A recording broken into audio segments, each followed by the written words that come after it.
So hello everyone, আসসালামু আলাইকুম। সবাই কেমন আছেন? আশা করছি সবাই খুব খুব খুব ভালো আছেন। আলহামদুলিল্লাহ, আপনাদের দোয়া ও ভালোবাসায় আমরাও সবাই ভালো আছি। তো আমার আরেকটি নতুন ব্লগ ভিডিওতে আপনাদের সবাইকে স্বাগতম। আশা করছি ভিডিওটি আপনাদের সবার খুব খুব খুব ভালো লাগবে। পুরো ভিডিওটি না টেনে দেখবেন, কারণ পুরো ভিডিওতে অনেক অনেক অনেক বেশি মজা আছে। তো দেখতে থাকুন আমার ভিডিওটি কেমন লাগে আপনাদের। সবাই ভিডিও দেখে শেষে কমেন্ট করে যাবেন। তো আমার কথা শুনে আপনারা নিশ্চয়ই বুঝতে পারছেন আমার প্রচুর ঠান্ডা লাগছে, একটু ভয়েসটা অন্যরকম লাগছে, সবাই একটু মানিয়ে নেবেন। এটা মাছ কাটা শেষ। জিওল মাছ, বাটা মাছ, চ্যাং মাছ কেটে ধুয়ে, আগে এটা কেটে ফ্রিজে রেখেছিলাম ধুয়ে, তারপর এটাও কেটে ফ্রিজে রেখেছিলাম ধুয়ে, মানে ডিপে না, নর্মালে।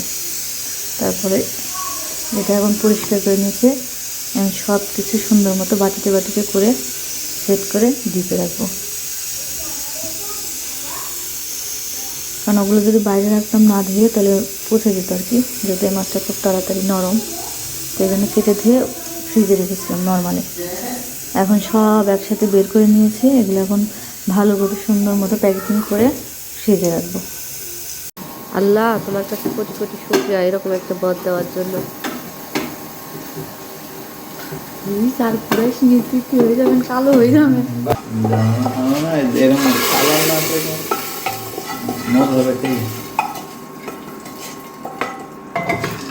ওটা দিয়ে ঢাকো।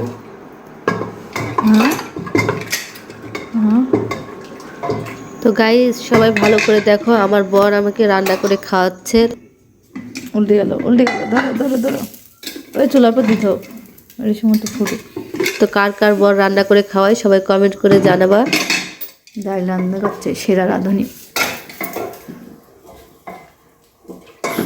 প্রেশার কত বেড়াচ্ছে। ছোলা রান্না করে রাখলাম, মানে এটা কষিয়ে রেখেছি সকালে, মানে কালকে ইফতারির আগে বাগার দিব। তো এভাবে রেখে দিয়েছি, যেহেতু মানুষ কম, 2জন মানুষ মাত্র, তো প্রতিদিন একটু একটু করে রান্না করাচ্ছে। এখানে আমি 2-3 দিনের মতো রান্না করে রাখলাম, পরে শুধু মানে ইফতারির আগে একটু বাগার দিয়ে নেবো যতটুকু লাগবে, এটা ডিপে রেখে দেবো। আর এই যে এখানে কাবাব বানালাম, এই যে 2 প্লেট হয়েছে, একটা বড় প্লেট আর একটা ছোট প্লেট। কাবাবের মাংসটা রান্না করে ব্লেন্ডার করে সুন্দর করে বানিয়ে নিয়েছি।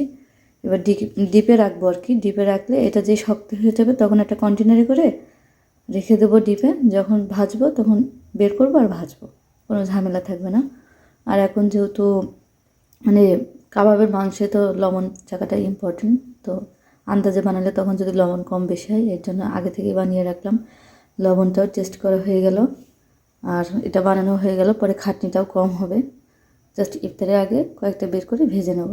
তো এখানে অল্প পরিমাণে বানিয়ে রেখেছি, আবার এগুলো শেষ হয়ে গেলে বানাবো। তো এগুলো এখন ডিপে ঢুকাবো, এখন নর্মালে রাখবো ছোলাটা, আর এগুলো ডিপে ঢুকাবো।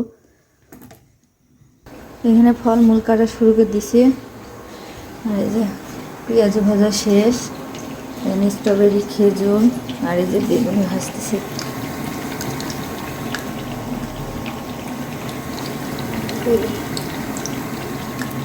এবার এই যে ধনে পাতা ভাজবো, ধনে পাতাগুলো কেটে নিলাম, এখনও ধুইনি, কারণ কেটে নিয়েছি। আর স্ট্রবেরি কাটলাম, আর 2টা আছে, এই 2টা পরে খাবো। আর এই যে আঙুর টাঙুর, কমলা টমলা এখন কাটবো, পিঠা পায়েস এটা দিয়ে পিঠা রান্না করবো। টুসি পিঠা না কি বলে না, সেটা আপনাদের কোথায় কি বলে জানি না, আমাদের এখানে টুসি পিঠা বলে। তো এটা আমি শুকিয়ে রেখেছিলাম ওর বাবার জন্য, ওর বাবা আসলে রান্না করবো বলে, ওর বাবা আসছে, এখন এটা রান্না করব। শরবত বানাবো বেলের।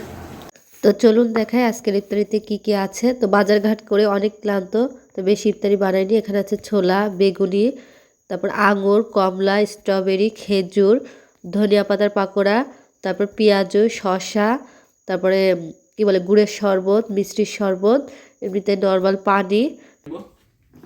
নেও যেটা নেবা।